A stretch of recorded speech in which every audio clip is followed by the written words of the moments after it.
Well, good morning, YouTube fans. It is I, Big D, back in the saddle, courier driving.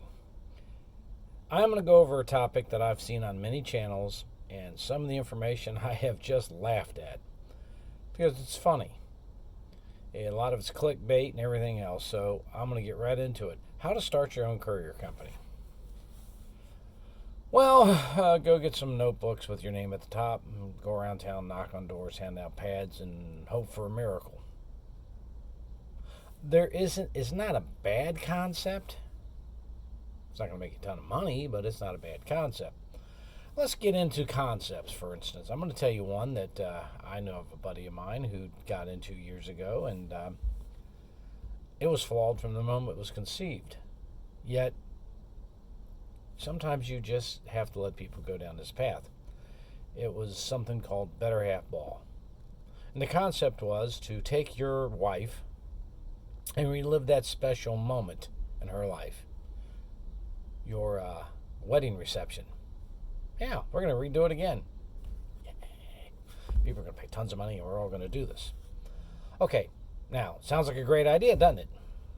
Now, I suggested, before you do this, to go to a very prestigious mall here, Kenwood. It's a very upscale mall over in Montgomery, which is the second most expensive property per capita besides Hollywood. Indian Hills, right in there, so it's money there. So these would be the people who would have the money to spend. Seems like a great concept. I mean, take it to where the money is. Oops, let me turn the light back on. And stand there and ask women coming out if that'd be something they'd be interested in, hand out flyers. It's a cheap concept here to find out information. Well, that wasn't done. Cards and stuff and the advertisement was done, and 0 events ever happened.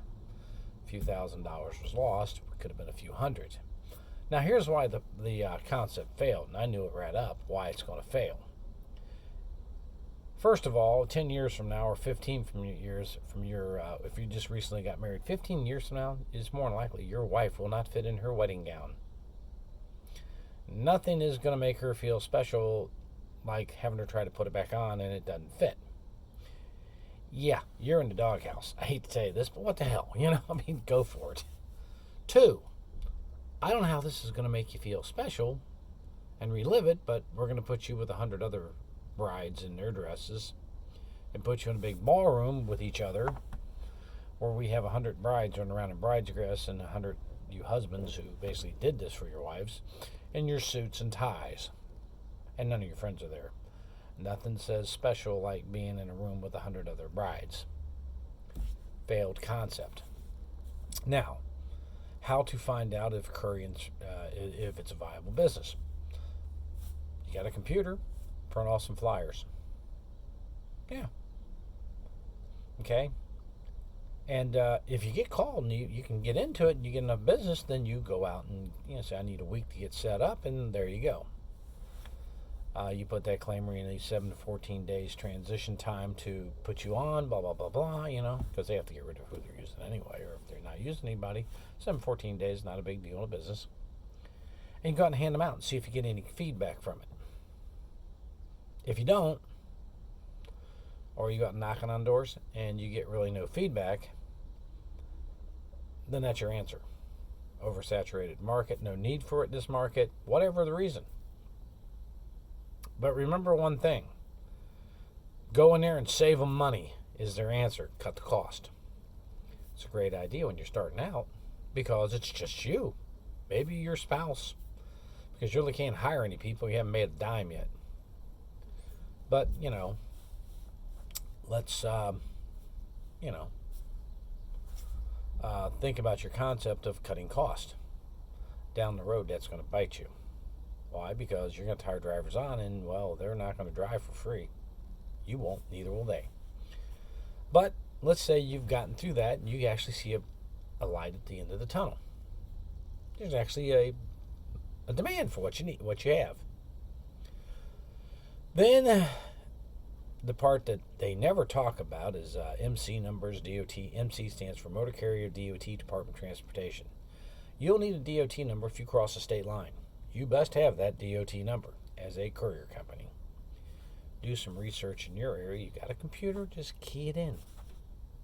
That number will probably cost you, between the two of them, about $500. It's not the end of the world. It's $500 in paperwork, But you're going to have commercial insurance, which will probably run you $500, $700, up to $1,000 a month.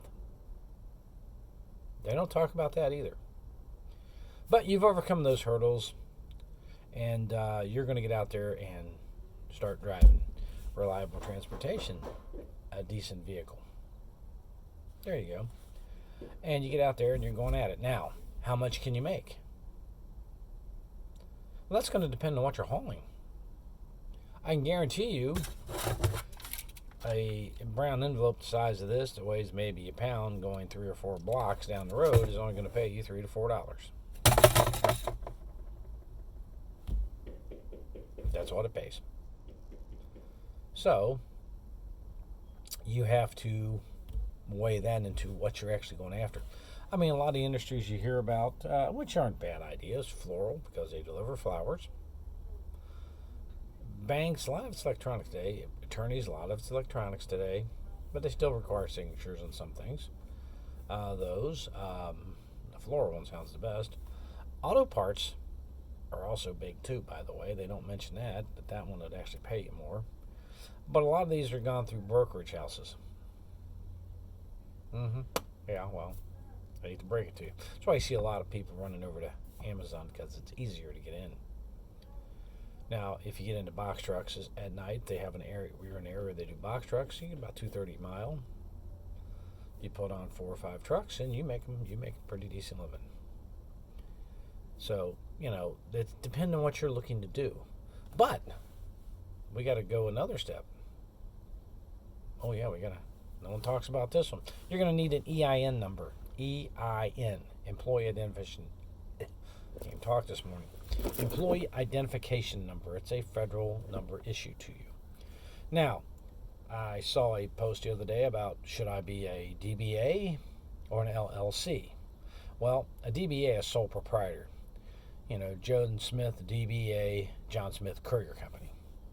DBA stands doing business as. LLC, Limited Liability Corporation. What's best for you? Well, the simplest definition of it is very simple. As a DBA, every asset you have is in play. Your house, your bank accounts, your personal assets are in play. So if you're driving your company vehicle XYZ Courier, you have a wreck and they sue, guess what? Your personal assets, whatever you have, they can grab onto easily. Because you and the business are one and the same.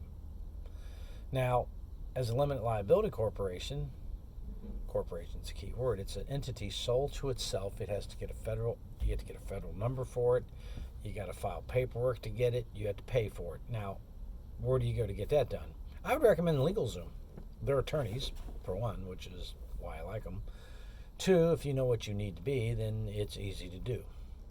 There's S Corp, C Corps. What's best for you? I can't answer that question. I would advise you not listening to an accountant telling you how to set up a corporation either. Here's why. Do you go to your dentist to get brain surgery? No? Really? Why not? That's about like going to an accountant to get legal advice, isn't it? You might want to invest a few $100 and talk to a good attorney in the field and find out what really is best for you. You can go to LegalZoom for $300 or $400, get it done, poof, done. See, there's another $300 or $400. If you have that money, you're in good shape. Don't expect the checks to keep running. You may have to factor. Factoring is a factoring company who buys your receivables for about 3% and so much per transaction until you build up cash flow. So it's called a factoring company, and that's how a lot of businesses get capital coming back, because if it takes them a month to pay you, how do you pay yourself? Unless you got a lot of money laying around, then you're in good shape. Until then, you got another expense coming. I like people when they tell people how to do something and tell you about the gazillion dollars you're going to make, but didn't tell you any of the cost involved. Now, like I said, I've got about 11 years now going as a courier and 3 years as an expediter over the road. So I know both industries very well and the cost involved. I have a retail chains going now. That's the wife. I've got her in business. And I sold my business years ago and retired. I'm doing this to help support, to basically fund her business growth. And we just opened a new manufacturing facility. So we're growing pretty decently. But I understand how businesses work.